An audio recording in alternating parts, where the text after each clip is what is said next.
Olá, meus amados irmãos e amigos, vos saúdo na graça e na paz do nosso Senhor e Salvador, Jesus Cristo.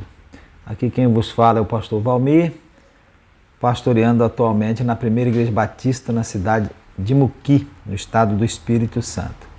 O texto para a nossa reflexão hoje continua o mesmo da semana passada, João capítulo 2, versos 13 a 25, que é o texto que mostra Jesus purificando o templo. E diz assim: estava próxima a Páscoa dos judeus e Jesus subiu a Jerusalém e achou no templo os que vendiam bois e ovelhas e pombos e os cambiadores assentados. E tendo feito um azorrague de cordéis, lançou todos fora do templo, bem como os bois e ovelhas, e espalhou o dinheiro dos cambiadores e derribou as mesas, e disse aos que vendiam pombos: tirai daqui estes, e não façais da casa de meu pai casa de vendas. E os seus discípulos lembraram-se do que está escrito: o zelo da tua casa me devorará. Responderam, pois, os judeus e disseram-lhe: que sinal nos mostras para fazeres isso? Jesus respondeu e disse-lhes: derribai este templo e em 3 dias o levantarei. Disseram, pois, os judeus: em 46 anos foi edificado este templo, e tu o levantarás em 3 dias? Mas ele falava do templo do seu corpo. Quando, pois, ressuscitou dos mortos, os seus discípulos lembraram-se de que lhes dissera isto, e creram na Escritura e na palavra que Jesus tinha dito. E estando ele em Jerusalém pela Páscoa, durante a festa, muitos, vendo os sinais que fazia, creram no seu nome. Mas o mesmo Jesus não confiava neles, porque a todos conhecia e não necessitava de que alguém testificasse do homem, porque ele bem sabia o que havia no homem. A primeira consideração que nós fizemos semana passada, foi a semana passada, dentro desse texto, nós pensamos sobre a existência de exploradores da fé do povo. E hoje nós vamos ver sobre o zelo de Jesus para com a casa de Deus. Coloco casa de Deus aí entre aspas. Então Jesus é zeloso para com a casa de Deus. O templo, lá no passado, e hoje a igreja, Jesus é zeloso para com a sua igreja.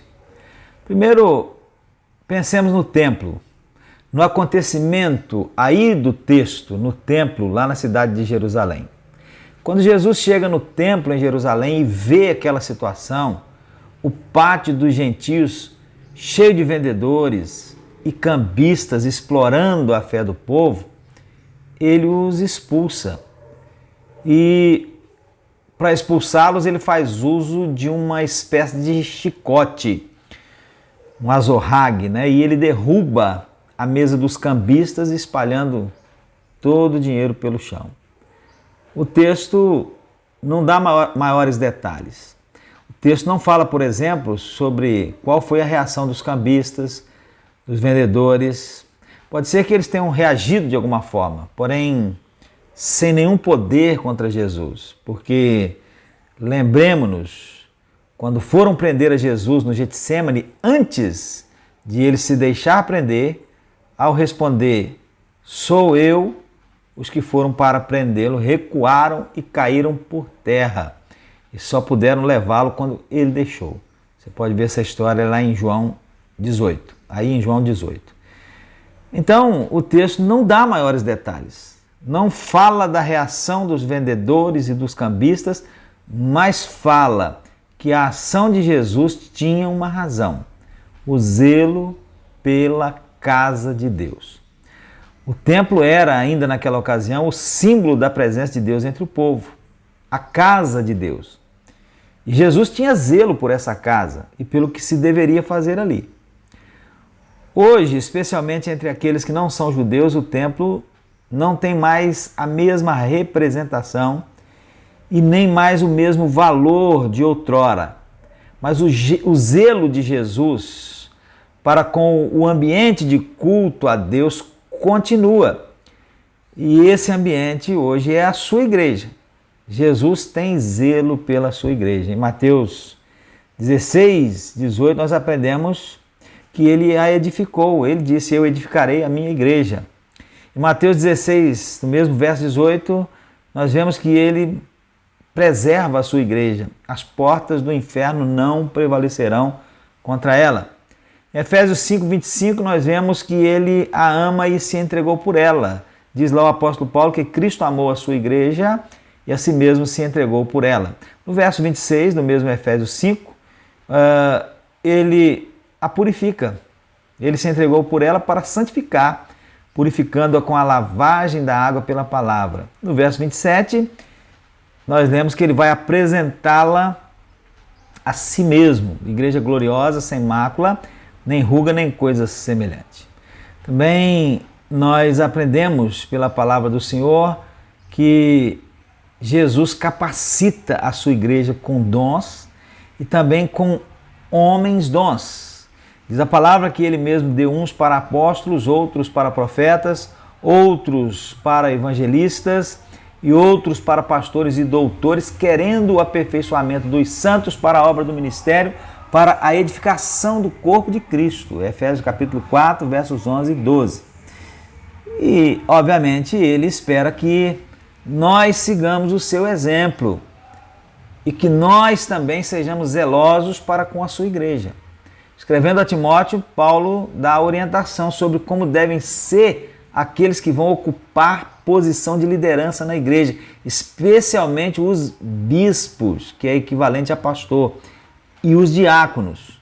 E diz que essa orientação é para que eles saibam como convém andar na casa de Deus, que é a igreja de Deus vivo, a coluna e firmeza da verdade. 1 Timóteo 3, verso 15. E em Hebreus 10 nós lemos que nenhum de nós deve abandonar a congregação, isto é, nenhum de nós deve deixar de congregar com a igreja, como igreja. Pelo contrário, temos é que estar juntos, estimulando uns aos outros ao amor e às boas obras e admoestando uns aos outros. Então, Jesus é zeloso para com a sua casa, entre aspas, que é, em certo sentido, a igreja. E nós também devemos ser zelosos. E como nós seremos assim zelosos? Bem, talvez haja muito o que dizer sobre isso, mas eu vou fornecer apenas algumas ideias. Primeiro, nós seremos zelosos sendo sal e luz, porque Jesus diz lá em Mateus 5, 13 a 16, que nós somos sal da terra, luz do mundo. Então seremos zelosos quando nós, de fato, formos, sal da terra e luz do mundo. Segundo, seremos zelosos sendo perseverantes na doutrina dos apóstolos e na comunhão e no partir do pão e nas orações, conforme lemos lá em Atos 2, 42. Terceiro, seremos zelosos vivendo uma vida de renúncia à impiedade e às concupiscências mundanas. Tito capítulo 2, verso 12.